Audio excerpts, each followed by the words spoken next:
All right, Mr. Who's the Boss has investigated IKEA's suspiciously cheap tech. I don't know what that means, but we'll find out.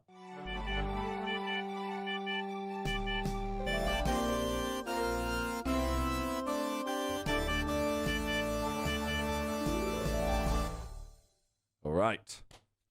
What is the suspiciously cheap tech? This is a Philips Hue smart bulb, and I had to pay £55 to buy one of these here in the UK last week. That made me pretty angry. Then I found out I'm angry. IKEA, literally starting this year, has decided to become a tech company.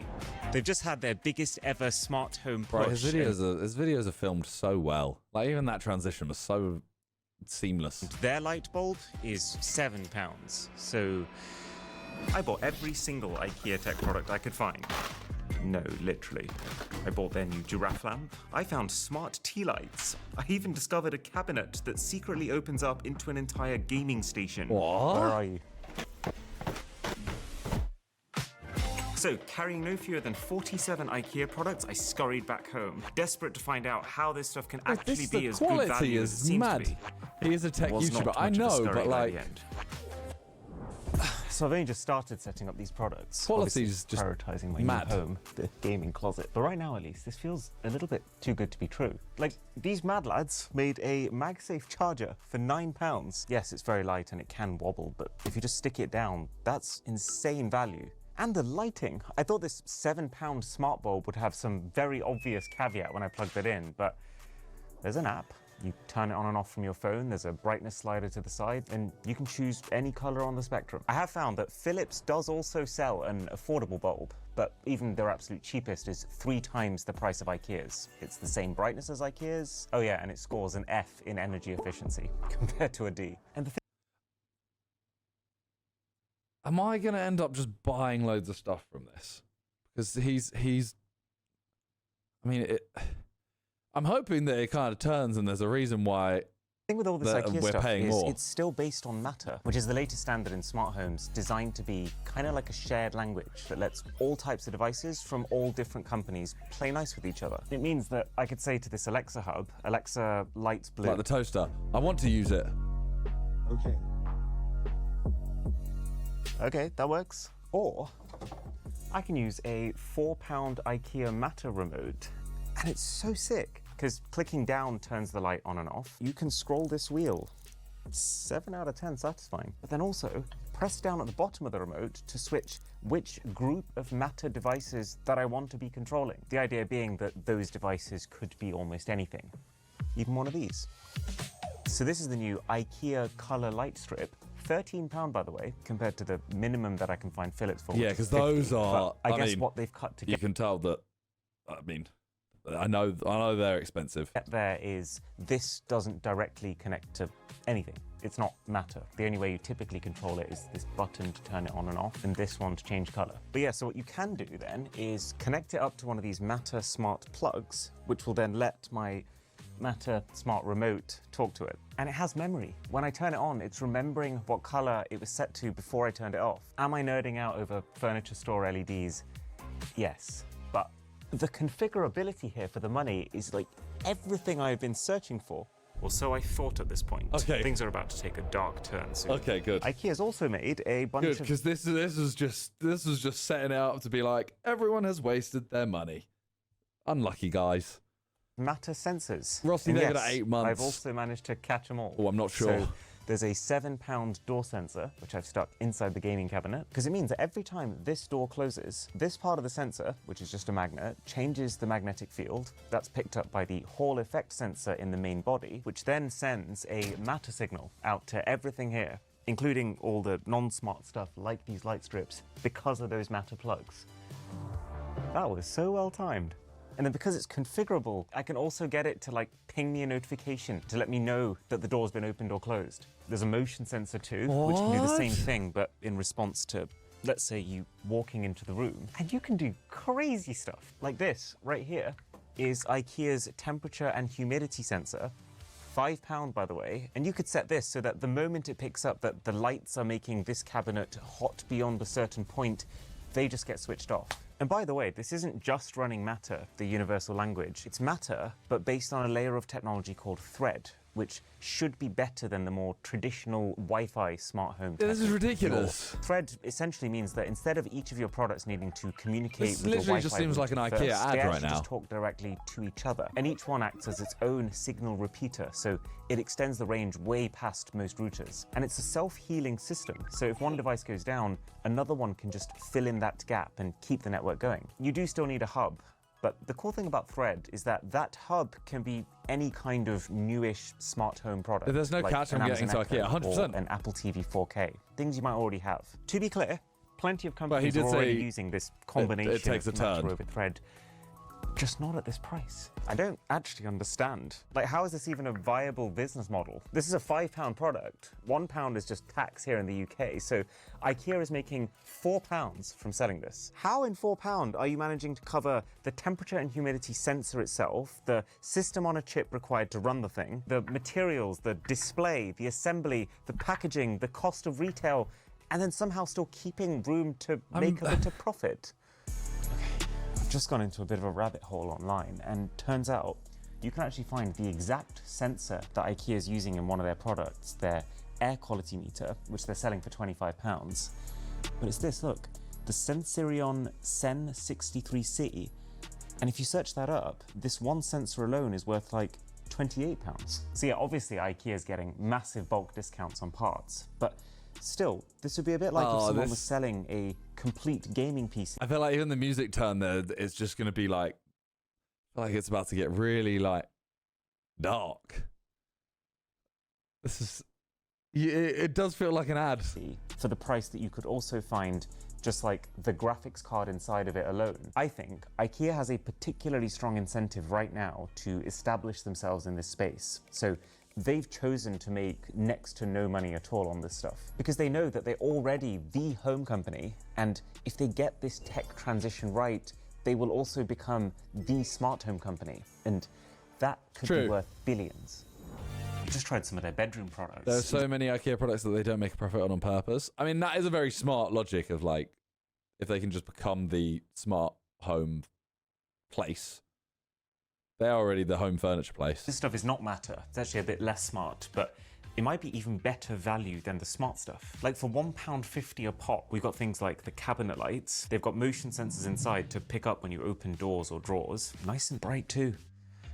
And then the nightlight. You might remember I was absolutely in awe at Xiaomi's motion sensing nightlights. They're £12. The IKEA nightlight is £2. Still seems to work just as well. It's kind of ugly though, lasts I will be honest. 6 months on battery, apparently.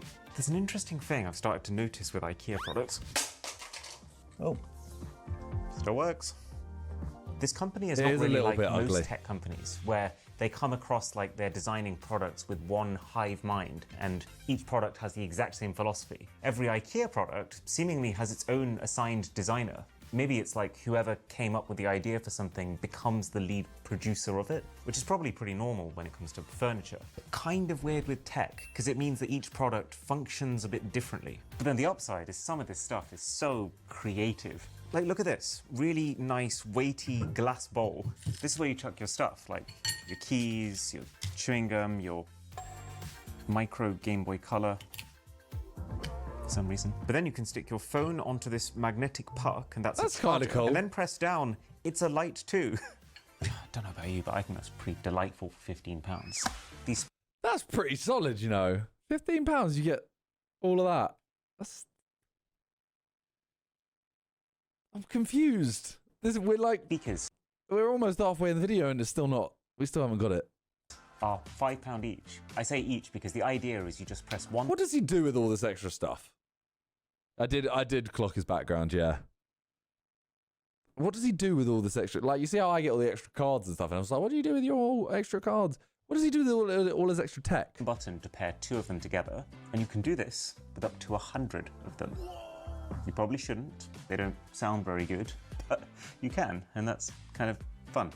Or tea lights. Up until this point, I've only ever used real tea lights, but then, you know, they die after one use. Or ones powered by those little coin cell batteries that are a massive hassle to keep changing out. But IKEA has made a USB-C charging station where each tea light docks when you're done with it, blinks to confirm that it is charging, and then when charged, IKEA has claimed that they can last 35 hours each. Damn. That number sounded crazy to me, so I tested it myself, and Yeah, they weren't kidding. Tea-light battery tests. That's where we're at now.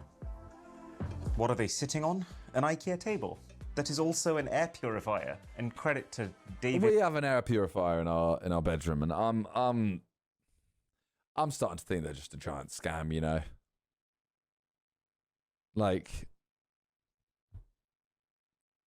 don't get me wrong, maybe they do work in certain scenarios, but I think having one just around is just, I don't get it. Whoa, the thing's so damn efficient. Pull out these clips, that lets you take the top off. Then you can see your filter, in case you want to change it. A hidden compartment where the power supply hides, love that. And then the cable wires through the back of the leg. David, can you organize my life, please? Oh, and then my favorite, the giraffe lamp. You push the head to turn it on. Gosh. And then it'll turn itself off after 15 minutes. Just enough time for a quick Pokemon Champions. And then you could even take the light off and use it to make sure you can see your way to the bathroom at night. Now, there are some things I can see which partly explain the low prices, like the fact that IKEA seems to refuse to give you batteries unless they absolutely have to. This giraffe takes AA's, all of these sensors take AA's, and I guess that kind of helps IKEA because then they can sell you theirs, and then the charger for those batteries too. But I think the biggest thing is IKEA's volumes. I actually just cannot wrap my head around the fact that this company has sold over 140 million of this one bookshelf. So IKEA can place enormous orders for parts pretty good and get bookshelf. a very good deal doing so. Get Judy the giraffe lamp. I'll be honest, that lamp looks arse. It actually feels like they specifically reuse those parts in as many different products as possible to maximize those savings. And even more importantly, unlike most companies who make home accessories, who probably sell a few thousand units and want to make big bucks with each one, IKEA does not care. As long as they're making pennies per product, I don't get how it resembles a giraffe. Well, it doesn't now. Overall. That's but why it was originally like IKEA's been able to sell things at silly low prices when they want to. Things like these simple sensors. And I guess now they're seeing it as their chance to start applying that to the smart home. Now specifically because Matter is kind of like the stars aligning for IKEA. You might know that for the last decade, the smart home was basically owned by premium companies like Philips Hue, Sonos, Google Nest, because to actually make a smart home that worked needed a ton of initial R&D to create a system and a set of hardware where each thing can talk to each other. You had to be primarily a tech company. So up until this point, there's been no such thing as the mass market middle ground, where someone goes in to buy a sofa or a cabinet, but then casually adds a smart bulb to their basket just because it's right there at the till. It's been too complicated and priced way too high. But Matter is designed to fix that. In theory, it takes away all of that expensive R&D that used to cost billions. I'm hooked. All of that, will my bulb actually talk to my speaker? He's told me that it's going to go downhill, but I'm just hooked now and I want to go to IKEA. That's now baked into the standard itself. So you don't need to be a tech company anymore. You just need to make yourself Matter compatible. And no one wins more from this than the company with hundreds of millions of people specifically walking through their doors while in the process of setting up a home. One area where it definitely does pay to go high end though is the 8 Sleep Bed, our sponsor. What would I buy out of these? I'd buy the bowl for £15. That's the charger and the light in it. That's the main thing. That's the best thing I've seen. And the bulbs and the light strips. 8 Sleep sponsoring it, mad.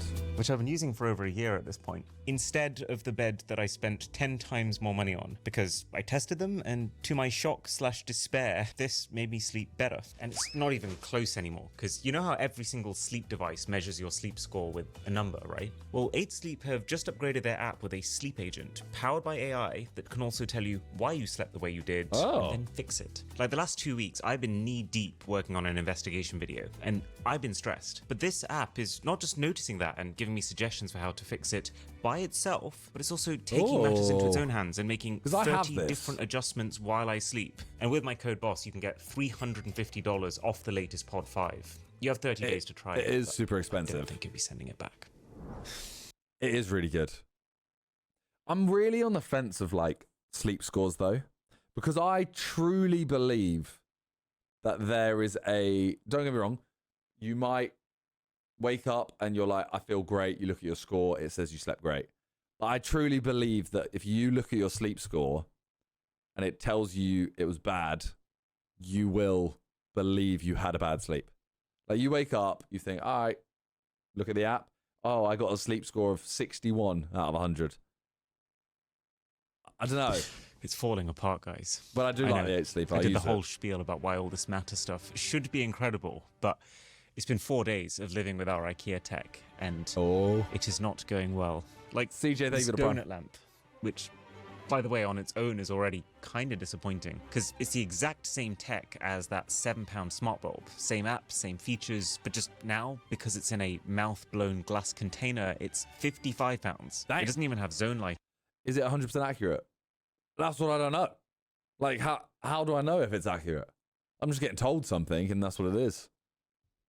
Or the ability to do gradients. But more importantly, how is the connection process this terrible? We've been going through loop after loop of discovery, trying to find the thing, and after 7 failed attempts, it randomly works on the 8th, even though we've changed nothing. Some of the bulbs have the same thing. Like, we put 6 of them in this column light over here, bought them all the same day, 5 worked perfectly, 1 just would not connect. It tries to find it for 2 full minutes and then just says, unable to add accessory. I've noticed sometimes the QR code on the box lets you add these products onto your network. What's that, the one Con gets to George? And then the only thing that seems... Which one? What, that donut one?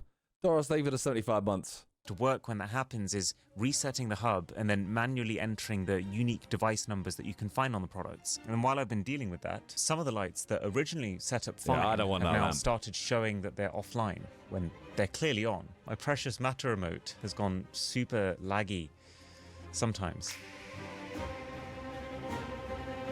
I should have turned it off. Didn't. IKEA, what's the matter? Do you want to press it 100 times and see what the success rate is? Oh my god. I don't want to. 1. This is content. No. No! Yes! Mad. How much longer do we have of this?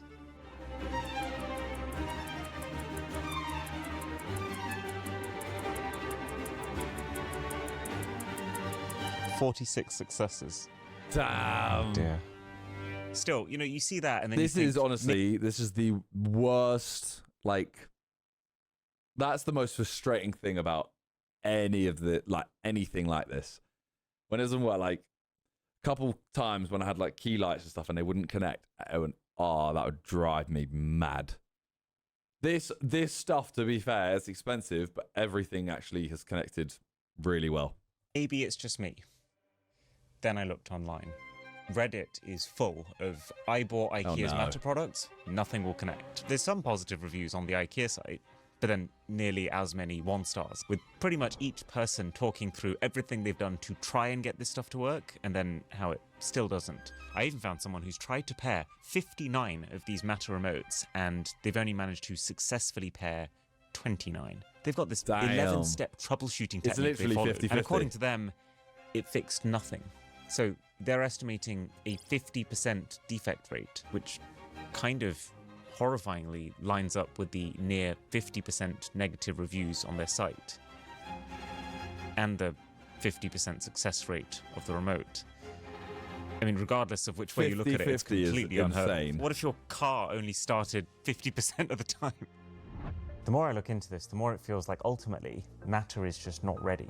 It could be, and it should be the solution, and one day it still might be, but it seems like the main companies who built 1% is a horrible Apple, defect rate. Google, Amazon, etc., they invested in it because it would help to promote the idea if that it was 1%, anyone could have I'd a be... smart home. Right. But individually, leave it a sub. none of them actually has an Or I'll save it incentive at 75 as for well. it to succeed. If Matter becomes a viable mainstream smart home solution, then who's going to pay 3 times the price for a Google Nest branded doorbell? How will Amazon make sure that you also subscribe to Prime and do all of your shopping on Amazon.com? Matter will basically open up the gates for companies like IKEA to whip up something for a $5 that works just as well, and that's not going to lock you into any company's ecosystem. You'll notice as well, if you pay close attention, that Samsung has actually been really great with all this Matter stuff. Their SmartThings is usually among the first platforms to support each new Matter version, often within a few months of release. But Apple, Google, Amazon, sometimes we're talking a year behind for the same updates. Damn. And that's probably not random. Samsung is the most aggressive because Samsung has the least to protect. They don't have the dominant voice assistant or the dominant phone ecosystem. So an open standard like Matter has a lot of upsides for them. They make tons of stuff like fridges, washers, and ovens. All Matter's going to do is help those products work better in other companies' systems. It's really those companies, the ones who make those systems, took a like big Amazon, turn. who have the most to lose, and so are the most reluctantly trudging towards actually making Matter good, and instead focusing their efforts on trying to ensure that the best experience with their products comes when you use all of them and you do so via their app. And it feels like all of this politics has left IKEA a little bit stuck. They clearly saw the potential of Matter, they dived headfirst into it, but it's just not ready yet. And while IKEA are not the only ones supporting Matter, the difference is that IKEA's products depend on Matter. Full because deep dive they video. don't have their own robust ecosystem to fall back on. So for the sake of making this smart home dream accessible to the masses, I really hope IKEA can get over this incredibly bumpy start. But I'm not holding my breath. He's got to do this video again in like a year or two. No, he's got to do it in like 2 years, something like that. I like this video style. Yeah, I feel like he's changed up his video style like pretty drastically in the last month or two, like last few months. I like it. I hope he still does some of the old ones, but I like this as well. Always a great video.